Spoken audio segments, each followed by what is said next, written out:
Nós agradecemos, Senhor meu Deus, por estarmos reunidos em seu nome nesta casa de luz, com seus emissários elevados que nos acolhem, direcionando bons fluidos, discernimento e inspirações, que possamos aprender sobre o Evangelho do amado Mestre Jesus, sobre a doutrina espírita, e que eu possa ser inspirada pelo mentor Erasmo Gurgel em mais este trabalho de educação. Nós agradecemos por tudo que temos recebido de Ti, por tudo que recebemos da espiritualidade, fazendo com que possamos nos adiantar para vivermos num mundo mais justo, pacífico e feliz. Graças a Deus, graças a Jesus. A palestra de hoje tem como tema a terceira revelação. Nós iniciamos com o livro A Gênese no capítulo 1, porque Kardec explica que revelar é fazer conhecer fatos que estavam desconhecidos. Então, revelação é toda ideia nova. A revelação tem o caráter essencial de trazer a eterna verdade. Todas as religiões tiveram seus reveladores, que longe de conhecerem toda a verdade, tiveram caráter de ser providenciais, porque eles foram apropriados ao tempo e ao meio em que viviam e também ao caráter dos povos aos quais falavam e eram superiores. Então, se eu vou falar sobre a terceira revelação, nós tivemos 3 revelações. A primeira delas, importantíssima, foi trazida pelo profeta Moisés. Então, a primeira revelação é personificada em Moisés. Moisés revela a existência de um Deus único. Lembremos que na época de Moisés, os povos eram politeístas. Então Moisés revela a existência de um Deus único, soberano, Senhor, Criador de todas as coisas. Mas esta revelação, ela é despótica. Ela tem uma força de imposição. Ela não admite argumentações. Ele promulgou no Monte Sinai os 10 mandamentos que até hoje agem como o farol da humanidade. Lembremos que, no decorrer de toda a história, conforme aparecem as revelações, elas têm o caráter da eterna verdade, por isso elas não se perdem. Os 10 mandamentos ficam até hoje. A segunda revelação é personificada em Jesus Cristo. Jesus conserva da lei antiga, da lei de Moisés, apenas o que tem caráter eterno e divino. Lembremos dos 10 mandamentos que também foram utilizados por Jesus, mas Jesus reduziu os 10 em 2. Amará o Senhor teu Deus de toda a tua força, com todo o teu amor, e também o próximo como a ti mesmo. Então Jesus reduz os 10 mandamentos em 2. Jesus rejeita aquilo que é transitório, puramente disciplinar e de concepção humana. Aquelas regras, aquelas ditaduras de Moisés para aquele povo que deveria ser disciplinado, Jesus então rejeita esta concepção puramente humana. Ele acrescenta a revelação da vida futura também, das penas e recompensas que aguardam o homem depois da sua morte. Não é mais o Deus terrível de Moisés, que castiga, que pune. Agora é o Pai de Jesus. É aquele Pai que dá a cada um segundo as suas obras e perdoa todos os pecadores que se arrependem. É o Deus que acolhe todos os filhos que retornam para o seu seio. Esta lei de Jesus é conselheira, livremente aceita e aparece por persuasão, já não se impõe pela força, como foi o caso de Moisés. Jesus traz um Deus que é imparcial. Ele é soberanamente justo e bom, é misericordioso. Jesus estabelece para nós a igualdade que nós temos diante de Deus e também esta necessidade de nos encararmos todos como verdadeiros irmãos que somos.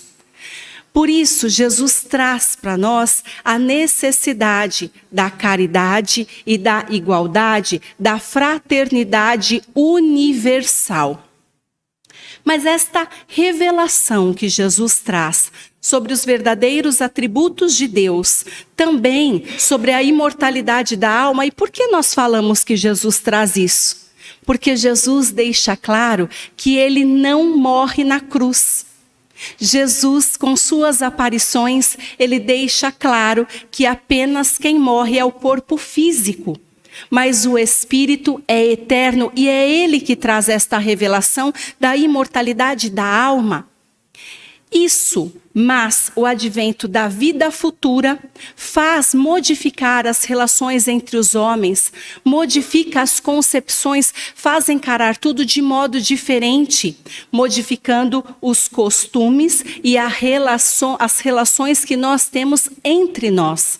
Isso tudo quem traz é Jesus Cristo. Então, ele traz a segunda revelação. Nós podemos nos lembrar de um trechinho do Evangelho de João, no capítulo 14. Muitas coisas que digo não compreendem. Tenho muitas outras a dizer que não compreenderiam, por isso falo por parábolas. Mais tarde enviarei o Consolador, o Espírito da Verdade, que restabelecerá todas as coisas e as explicará. Então Kardec nos diz, no livro A Gênese, capítulo 1, que os homens teriam necessidade de consolações, mas eles precisariam passar por momentos de maiores esclarecimentos. Eles precisavam passar pelo processo do tempo todo para que pudessem adquirir estas bases que estariam ligadas à liberdade de consciência, à emancipação da inteligência. As leis surgiriam a partir do desenvolvimento científico. Nesta época, o homem não aceitaria nada cegamente. Ele conseguiria receber estes ensinamentos, fruto do trabalho de pesquisa e livre exame. E aí surge, então, com o decorrer de muito e muito tempo, com o avanço intelectual e científico, a terceira revelação. A terceira revelação, o Espiritismo. A terceira revelação, ela não está personificada em um ser, como foi o caso da primeira em Moisés, da segunda em Jesus.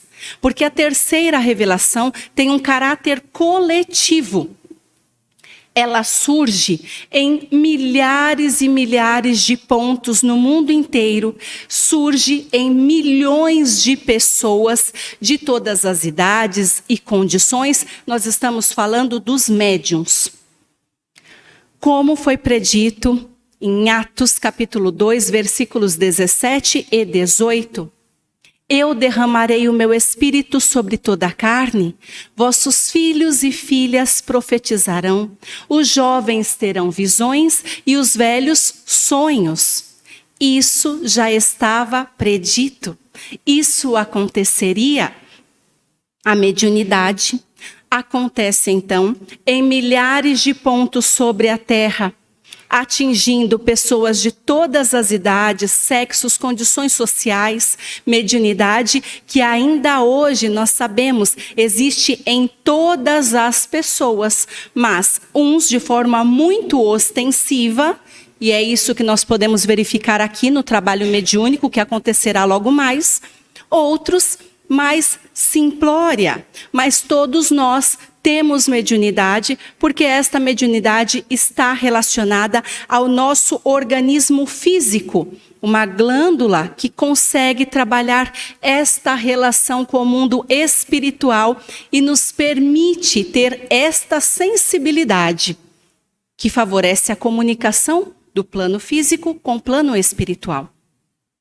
Então, já que os médiuns receberam estas comunicações em diversos pontos da Terra, foi aí que Allan Kardec conseguiu reunir todos estes ensinamentos para formular a doutrina espírita, a terceira revelação. Então, a revelação espírita tem duplo caráter. Ela é revelação divina e revelação científica. É revelação divina porque estes ensinamentos foram trazidos pelos espíritos encarregados por Deus de transmitirem aos homens conhecimentos que para eles estavam ignorados. Mas também é revelação científica, porque aqueles que recebem e aqueles que transmitem estas informações, eles não estão livres do trabalho de pesquisa e livre exame. Eles não renunciam o seu juízo e o seu livre-arbítrio. Os médiuns, quando recebem as informações do mundo espiritual, conseguem analisar cada mensagem. E Kardec fez este apanhado de informações, observando cada uma delas, tintim por tintim, para que pudesse documentar tudo e ficasse para nós, até hoje, como bases importantes de pesquisa. Então, nós vamos dizer que o que caracteriza a doutrina espírita é sua fonte divina. Por quê? Foi uma iniciativa dos espíritos com a elaboração do trabalho dos homens. Se os espíritos não quisessem que estes ensinamentos fossem entregues aos homens, nada disso teria chegado a nós. E nós vamos dizer que Deus possibilitou que estas informações fossem nos entregues. Então é por isso que nós dizemos que o que caracteriza a doutrina é sua fonte divina.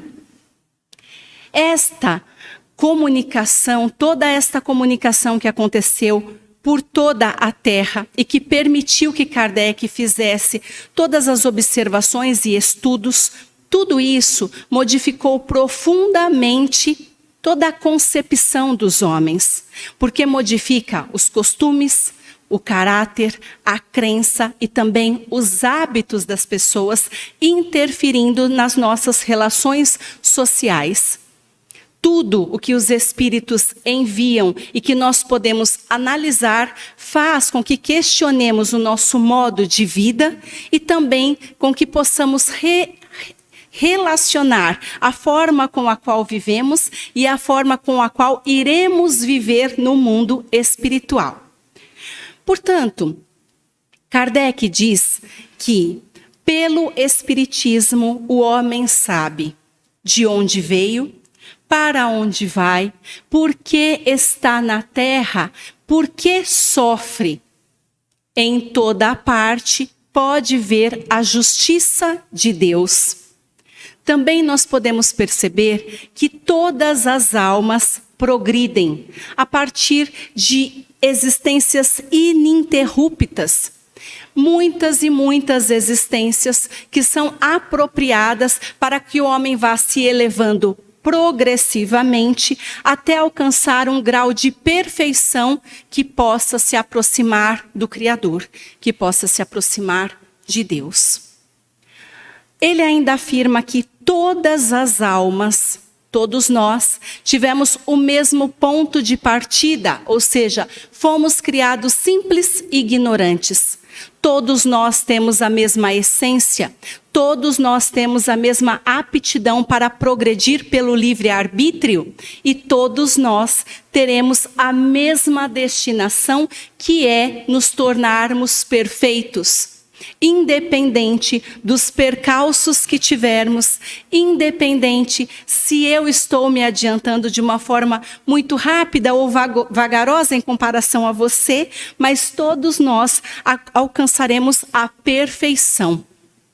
Kardec ainda diz que pela doutrina espírita nós podemos adquirir força moral, consolação nas aflições e coragem. Nós conseguimos ter confiança na vida futura, até mesmo pelo pensamento que temos de estarmos ainda ligados àqueles seres que amamos.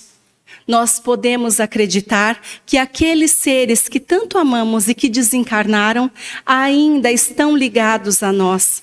Eles podem nos ouvir, eles poderão reencontrar-se conosco em algum momento.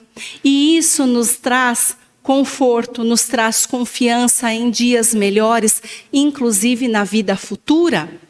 Kardec diz que a partir de tudo isso, o homem consegue encarar a sua vida de forma diferente. Ainda diz que através da religião espírita, da doutrina espírita, o homem consegue unir todo este conhecimento da vida futura, da imortalidade da alma, e consegue agregar e completar todas as vagas noções que Jesus trouxe sobre a alma. Completa estas noções sobre a alma, até porque Kardec explica minuciosamente os corpos que nós temos, corpo fluídico, corpo físico, e nós conseguimos compreender melhor toda a nossa destinação neste mundo. Sendo assim, o homem compreende esta necessidade de interagir na vida social e compreende ainda mais que caridade e fraternidade são necessidades sociais.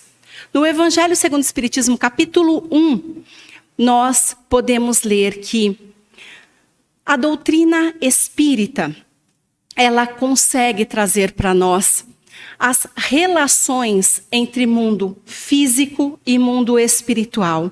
Até porque a partir da doutrina espírita, nós temos a compreensão da natureza e de todas as definições do que acontece neste mundo espiritual. Jesus disse: eu não vim destruir a lei, mas dar-lhe cumprimento.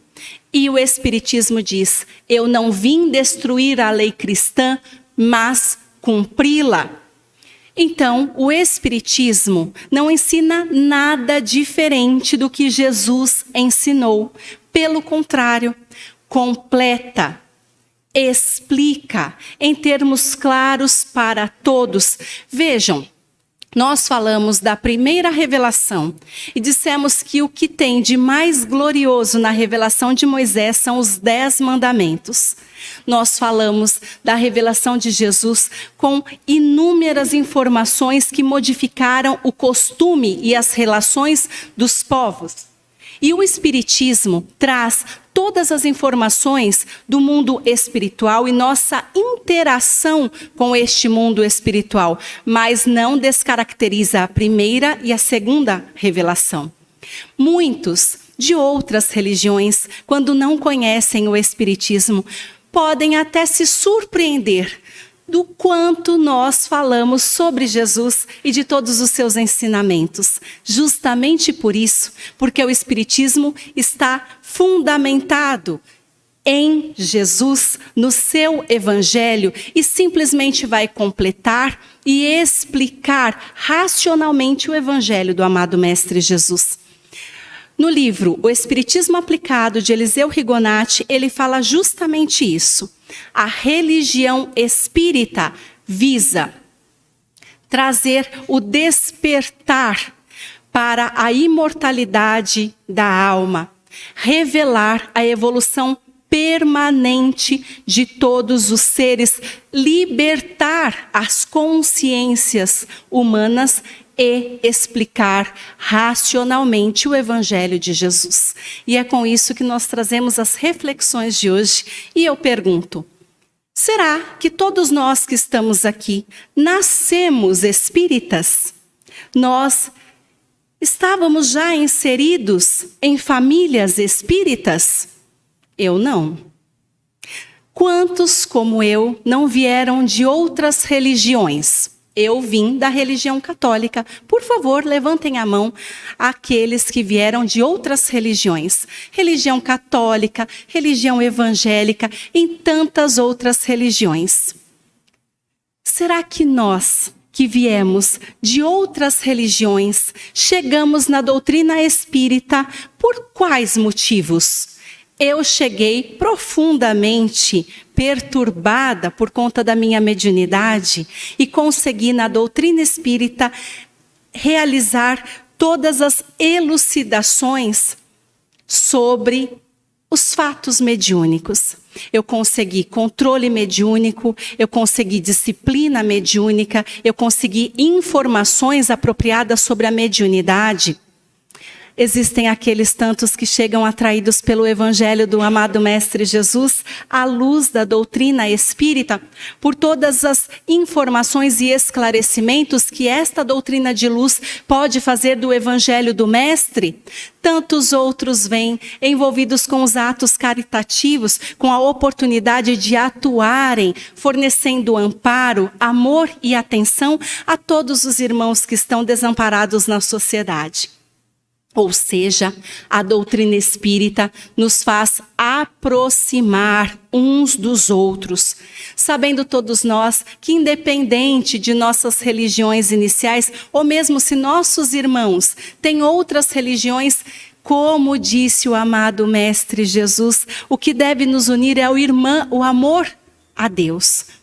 Não religiões, até porque Jesus nunca pregou na sua própria igreja. Jesus não tinha nenhum travesseiro para deitar sua cabeça. Nós seguimos o Mestre e devemos estar atentos nesta irmandade, na fraternidade universal. Mas, se nós estamos tão firmemente inseridos à doutrina espírita, a questão é: como é que nós estamos nos envolvendo com a terceira revelação? Se nós já temos esta crença com bases fortes e sólidas, como é que eu estou me movendo no mundo apoiada na terceira revelação? Se eu já trabalhei a reforma íntima, se eu já tenho consciência dos meus planos aqui na Terra e também tenho consciência da vida futura que me aguarda, o que é que eu estou fazendo aqui? Será que eu sou aquela pessoa que ainda dentro a casa escuto as informações e as orientações e ainda é tão difícil para mim trabalhar a minha própria vida? Ou eu já estou atenta e desperta para as necessidades sociais, já estou num firme propósito de auxiliar em todos os lugares onde eu estou inserida? Dentro de casa, no ambiente de trabalho e até aqui mesmo, nos locais religiosos, eu sou serva de Jesus. Eu trabalho com afinco, preparando esta existência e também a minha morada na pátria espiritual. Eu espero que estas informações tenham sido pertinentes à nossa evolução. Para que possamos finalizar o trabalho desta noite, por favor, fechem os olhos. Nós agradecemos, Pai, pelo encontro que temos com a espiritualidade de luz. Pedimos que eles possam despertar a nossa consciência para os reais valores desta encarnação, para que estejamos prontos para seguir na Tua inteira vontade, cumprindo com os nossos deveres diários, espalhando amor e as luzes espirituais, como nos pediu Jesus, que estejamos certos de que o Senhor tem um amor grandioso por cada um de nós e somos muito importantes nos locais onde estamos inseridos. Nós precisamos trabalhar com afinco. Agradecemos a Erasmo por mais este trabalho educativo, que possamos retornar aos nossos lares preenchidos com paz, consolações e força moral, para que possamos distribuir esperança e boa vontade, atenção e afeto a todos os irmãos que precisam de nós. Agradecemos por tudo que temos, Pai. Graças a Deus, graças a Jesus, que meus irmãos possam receber paz, e luz. Gratidão por este momento.